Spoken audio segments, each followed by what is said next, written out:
The purpose of this podcast is to educate and inform. It does not provide legal advice. It does not create an attorney-client relationship. While the host is not a lawyer, the content is overseen by licensed counsel. If you need help with a legal matter, you should always consult with a qualified attorney. For solo and small firm attorneys, especially, growth can feel exciting. You are getting more clients, more referrals, more visibility, more opportunity. But without the right systems in place, language, professional boundaries, that growth can also create risk. This is Know Your Regulator. I'm your host, Simone Murphy, and my guest today is Delisi Friday, a legal marketing strategist and business development expert with over 20 years' experience in the legal industry. She is the founder and owner of First Call Friday, helping law firms grow through relationship-based referral marketing strategies. Delisi has worked in multiple 7- and 8-figure businesses, scaled a personal injury law firm from 7 to 8 figures entirely from attorney referrals, and played a key role in building a business from the ground up that generated $50 million in revenue within the first 18 months, supporting 17,000 small businesses nationwide, and led the marketing campaign which sold over 27,000 copies of the book Profit First for Lawyers. Her podcast, From Coffee to Cases with the Legal Podcast Network, shows lawyers how to build sustainable growth through trust, visibility, and meaningful connections regardless of their budget. So we're going to talk about how attorneys can grow without overpromising, how referral relationships should and can be handled thoughtfully, and what lawyers should be paying attention to as their practice becomes more visible. Delisi, thank you so much for joining me. Thanks for having me. Absolutely. So we both know that obviously lawyers want more clients, they want more referrals and more visibility, but sometimes the marketing can work before the business is really ready to take on that growth and absorb that amount of growth. So where do solo and small firm attorneys usually create risk when they are first trying to grow? I would say the first place that they usually create risk when they're trying to grow is trying to grow before they have the right operation systems inside of their law firm. So if you're trying to grow and you get so many cases that you realize, oh, hey, my case management system isn't actually doing all the things it needs to do to make it easy for me to record the status of all of my cases and make sure they're moving the way that they're supposed to. That's where it can create a lot of problems, because if you have a smaller docket and then your marketing is so successful that it grows, that's when you're going to start to realize where the holes in your bucket are. And you're going to see all of these leaks and try to fix it when the problem is happening. And that's usually where I see the biggest mistake. Yeah. Oh my gosh. It is so much better to be proactive and have those systems in place, like you said, than to be reactive and have to immediately, address all of these fires, put out all of these fires that are glaringly obvious. Like you said, you'll feel those holes in the bucket.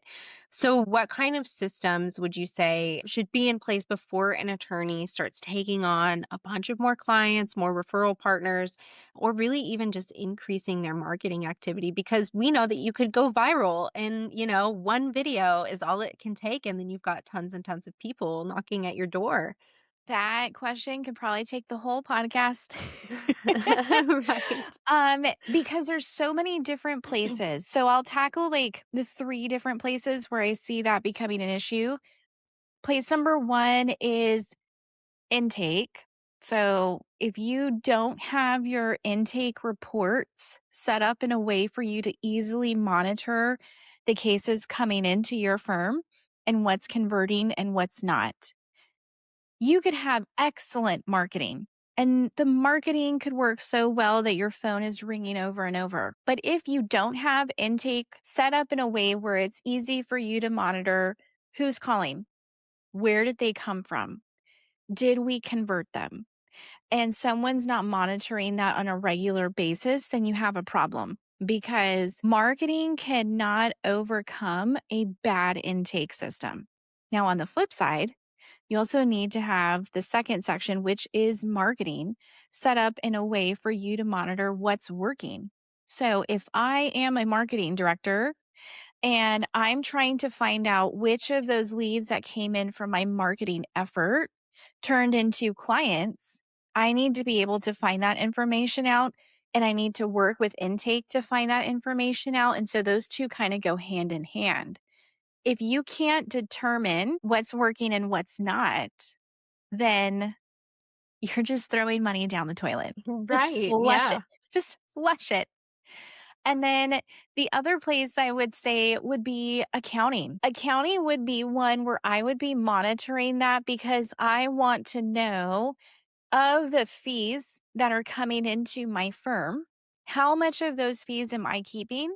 And how much of those fees am I paying out in referral fees?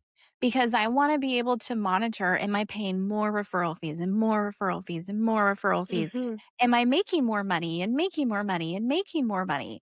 Because I want to start to see those numbers change and then apply that information to intake and marketing so I can make smart marketing decisions. Totally spot on, and you have to be really mindful of how you do that, how you grow, how you scale that responsibly and with compliance for sure. We know that, you just kind of talked about referral relationships. They're a major part of law firm growth. For attorneys, kind of as silly as it sounds, it's really an area where you could open yourself to major risk, money, expectations, exclusivity, client choice, and they can raise questions about your professional responsibility. Delisi, what can lawyers ethically do when building referral relationships, and what should they absolutely avoid when it comes to either creating or strengthening these relationships? Yes. So I do want to cite the rule because I think that's really important. So, the Texas Disciplinary Rules of Professional Conduct has Rule 7.03, which talks about solicitation and other prohibited communications. And I think that's where we start to see a lot of our questions answered ethically by the state bar. And the Texas Disciplinary Rules of Professional Conduct addresses that in Rule 7.03. So I would refer to Section E, which says a lawyer shall not pay, give, or offer to pay or give anything of value to a person not licensed to practice law for soliciting or referring prospective clients for professional employment, except nominal gifts given as an expression of appreciation that are neither intended nor reasonably expected to be a form of compensation for recommending a lawyer's services. And I read that verbatim because it's so important and because I see this a lot with referrals and creating relationships outside of the legal community. So I'll give you an example. Let's just say you're a criminal defense lawyer creating a relationship with a bail bond company. Let's say you are a personal injury lawyer creating a relationship with a tow truck company or a funeral home or a chiropractor or an urgent care. You see it a lot in personal injury, but you can also see it in criminal defense as well because those practice areas have people who need to hire a lawyer right away. So, what I would say in terms of the ethics there is reviewing that role and really thinking, okay, what are the nominal gifts and things that I can do that purely show appreciation and are not considered a form of financial gain because they are sending those referrals. And that's where you see a lot of those law firms who are creating relationships for referrals, hiring business development professionals, and those business development professionals are really going out and creating relationships with businesses, shaking hands, hosting a lunch and learn, dropping off pamphlets, dropping off some foods, buying lunch, things like that. Those are not going to be gifts that are going to get you in trouble with the state bar, but they are signs of appreciation. And it's truly just nurturing the relationships. So, what can they do when it comes to nurturing those relationships with businesses like that? I would consider the business development actions where you're staying top of mind, but you're not doing anything outside of nominal and gifts of appreciation. And then when it comes to creating relationships with other attorneys, now that I think can be a lot more fun because that's where you guys can be going to a game together, seeing each other at a local bar, association happy hour, meeting for lunch, meeting for coffee. Again, it's not buying gifts that are going to buy your way into those referrals, but it's what I like to say, you're creating real friendships. You're creating friendships with your colleagues. And so those referral relationships are deeper, more personal, and so much more than sending a business development professional to go and create those relationships for you. Yeah, it's got definitely more of a community element, more human element to it, and you can actually vouch for that person. You can say, Yeah. "Yeah, I've known so and so. We our families, play T-ball together and he's a good guy, you're in good hands." I think absolutely makes the client feel so much better too, like you're not just kind of being tossed to the side or tossed to another person. Building these relationships, we know that we just talked about how careful you've got to be, and there can be different, like you said, a attorney to attorney relationship is going to look a little bit different than, a bail bondsman to criminal defense firm relationship. When do these referral relationships start to look problematic to the bar or, maybe another type of regulatory disciplinary authority who could, enforce the law? That's a great question because I see that in two different ways. So the first way is a lawyer has an ethical duty to exercise independent professional judgment in making referrals. So, what does that mean? I, as a lawyer, need to use my professional judgment to make sure the person I am referring that individual to is competent and capable of handling that case. Now, if I know that attorney is struggling, maybe they're struggling with the operations in their law firm, maybe they're struggling because they had a lot of turnover.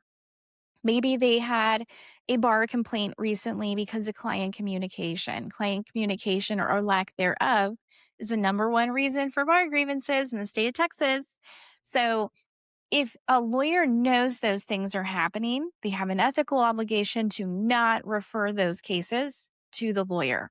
Now, the other place where I see that becoming a problem is when, and I see this in personal injury on the civil side, when a lawyer refers a case to another lawyer and you are sharing joint responsibility.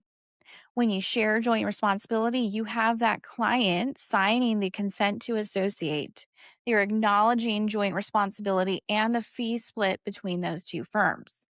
And when the lawyer signs that contract and shares joint responsibility, that's exactly what they're doing. They're sharing joint responsibility. And the problems I see is when that shared joint responsibility puts the other lawyer at risk because the lawyer on the other side isn't doing what they need to do. They're not contacting the client enough. They're not updating them on the case. Maybe they missed a deadline, a discovery deadline, statute of limitations, whatever it is. Those are things that have some real ramifications. And if you are referring a case to someone and you're sharing joint responsibility, that's where those can be really big red flags and actually put that attorney at risk.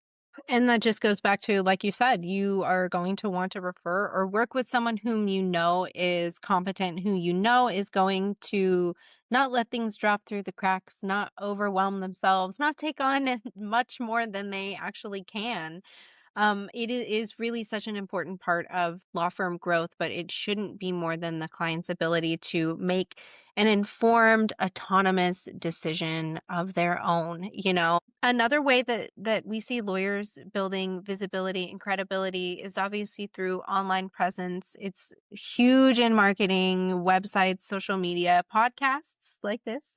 Yes. But legal marketing has a really unique boundary, and I think we talked about it's Texas Rule 7.01, and audience, don't quote me on that. But it talks about lawyer communication and services, and that lawyer communications cannot be false, they cannot be misleading. You can't say I'm the best lawyer in Texas. Mhm. They have to be truthful, non-deceptive. And I really can see that, maybe you would walk into that kind of, it's a fine line. So you could probably walk into that very easily.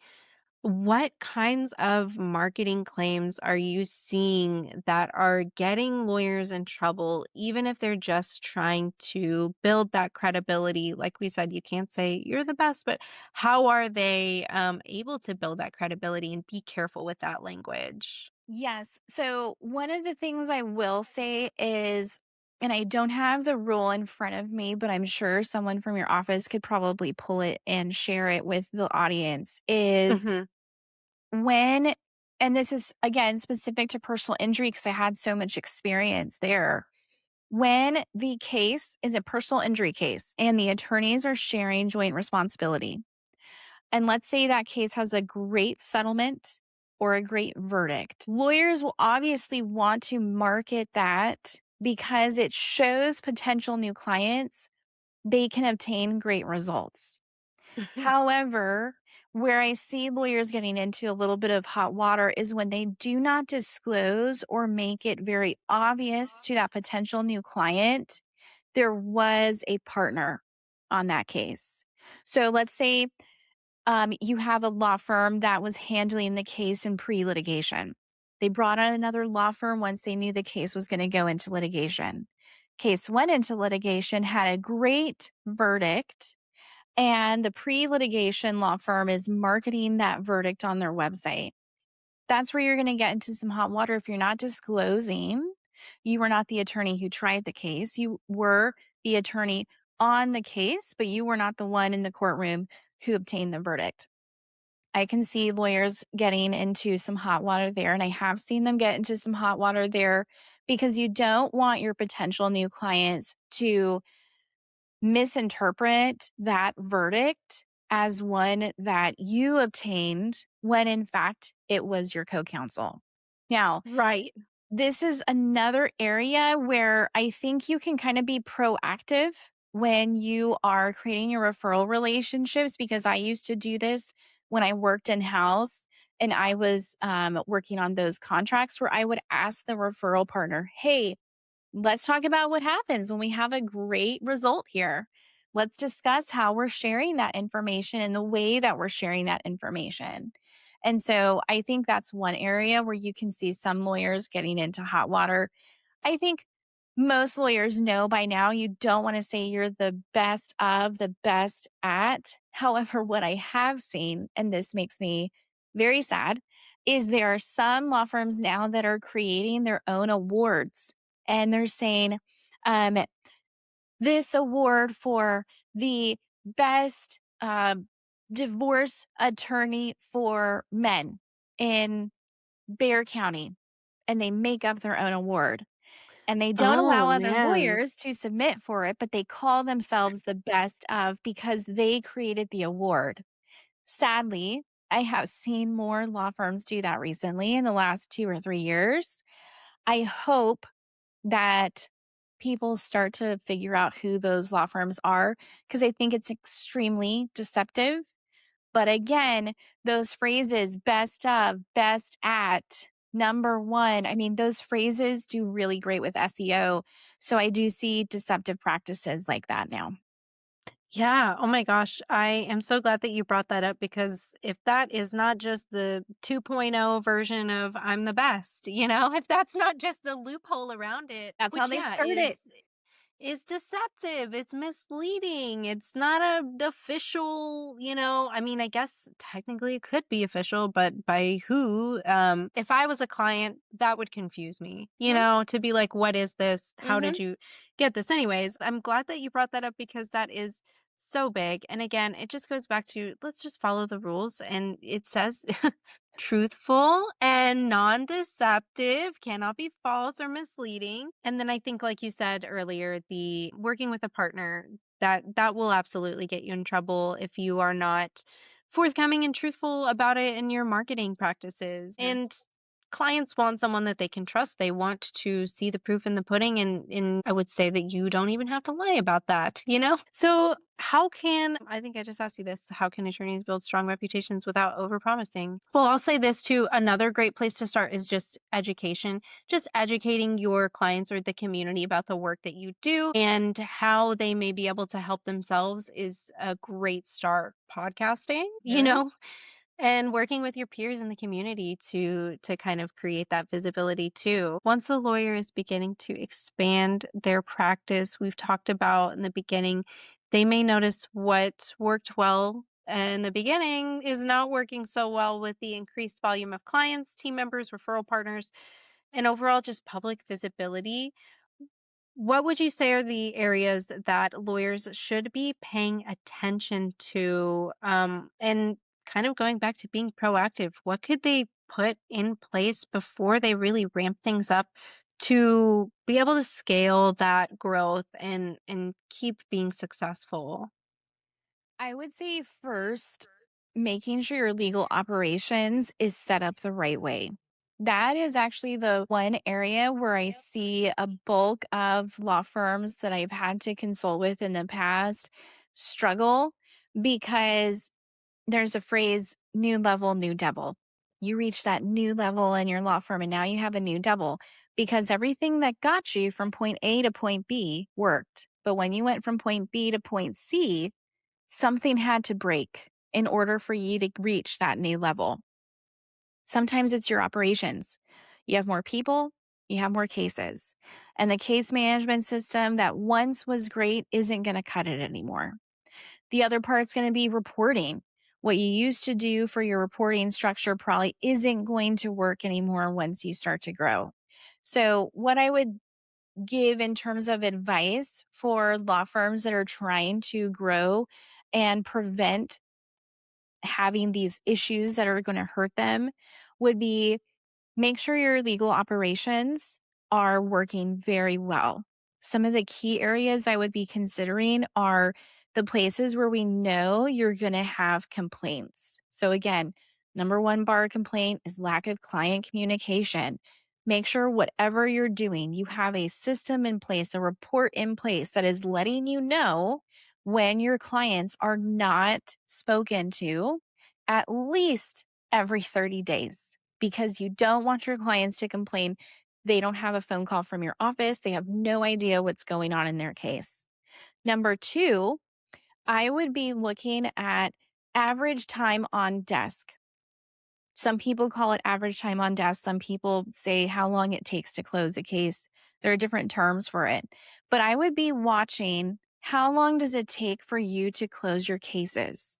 Because if you start to see a trend and it's taking you longer and longer and longer to close your cases out, that can be a red flag or an indication that your team is stretched thin.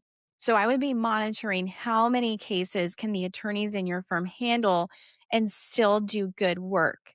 How many cases can the attorneys in your firm handle and still be able to communicate to your clients in a timely fashion? So, if I'm monitoring those two things, I should have a pulse on is this working in a way that I can sustain this growth? Or do I need to hire before things get out of hand? I always want to hire before the need because if you have to bring on more paralegals, if you have to bring on more attorneys, you want to bring them on proactively, not when you're in a pinch, because then you're going to hire the wrong people. Then you're not going to onboard them the right way. And you're not going to be able to set your team up for success. I would also be looking out for making sure your accounting department is growing as well, because one person might work for you when you are a smaller law firm. And then when you get bigger, if you have more cases and more financials to watch out for, that one person just isn't going to cut it anymore. At some point, you're going to have to hire a real CFO or transition to a fractional CFO. And what you never want to happen is you have issues with your IOLTA. No Yeah. one No, no, no. no one wants to have that. So I would really be making sure my accounting department is very strong. And if I need to get a fractional CFO and then hire a real CFO, I'm watching for that because I would never want a lawyer to lose their license because their IOLTA has not had a three-way reconciliation and they really don't know what's happening with their operations account. I think that is such a great piece of advice because that one person may have been able to handle all of the 100, 200, 300 cases, but then you start talking about getting some real growth, and that is just going to overwhelm that person, and they're not going to be able to keep up with it. Such a great point, and Mhm. something that's really often overlooked. You're thinking about the clients, you're thinking about the attorneys, the paralegals, but the unsung heroes of the law firms, the accounts receivable, you know? Yes. Well, and here's to tie it back to referrals. There have been times where I've been hired by an eight-figure law firm to come in and kind of clean up their system and make sure they're ready to scale. And 10 out of 10 times when I do that, because I'm going in there and checking everything, I can identify situations where an attorney fee check has not been cashed or deposited. And so when I'm going in and I'm saying, "Hey, Susan, I just wanted to follow up with you on these cases. Here's the status." And they say, "Well, wait a second. We still haven't finished the Smith case." And I will look at a report and say, "Yes, we have." And we can identify, oh, well, this law firm cut the check, but she didn't actually cash the check. We have an outstanding check issue here. And not having the right accounting team in place is going to create situations like that. That's not good for you on the accounting side because it means your numbers are not accurate. You never want to make decisions on your law firm based on bad numbers. But two, now that's also impacting the relationship you have with your referral partners. And what I don't want is a referral partner to say, I referred a case to them and they didn't pay me. And Mhm. I think I paid you, but I'm not aware that the check just didn't get cashed for whatever reason. It still happens every day. So, again, accounting is so incredibly important, especially for attorneys, because we have that ethical obligation to our clients and to our law firms, and we never want to get into trouble when it comes to our IOLTAs. Yeah. No, for sure. For sure. Well, as we wrap up, for anyone listening who wants to grow and they want to do it the right way, what would you say is the first thing that they should review this week? First, I would start with who you already get cases from. Everyone always says, "Delisi, I want to grow my list. I want to get more referrals. How do I grow my list?" And I say, "Wait a second. Why are you trying to grow the list without first looking at the people sending you business now?" So the first thing I would do is run a report for the last 2 to 3 years and see who has referred you a case in the last 2 to 3 years, and then have a really honest conversation with yourself and say, what am I doing to nurture that relationship? When is the last time I reached out to my referral partners? When is the last time I told them thank you? When is the last time I did something to stay in touch with them? Because before you go create relationships with people who don't know you yet, you should make sure you're taking care of the people who do and who are already sending you cases. Because more often than not, if you just show a little extra care, you can generate more business from the relationships you already have. Great advice. Absolutely. Start with what you have, nurture what you have and it will grow. Is there like a turnaround time? Like would you say it's so important to, you get referred a client and what would you say is like the best window of time to reach out to that referee, the referring attorney? I would say as soon as possible. Obviously, that's the standard. If someone refers me a case, I want to call them, I want to text them right Yeah. away and tell them thank you. Or I'm going to do it via email because they made an email introduction. I always want them to know right away.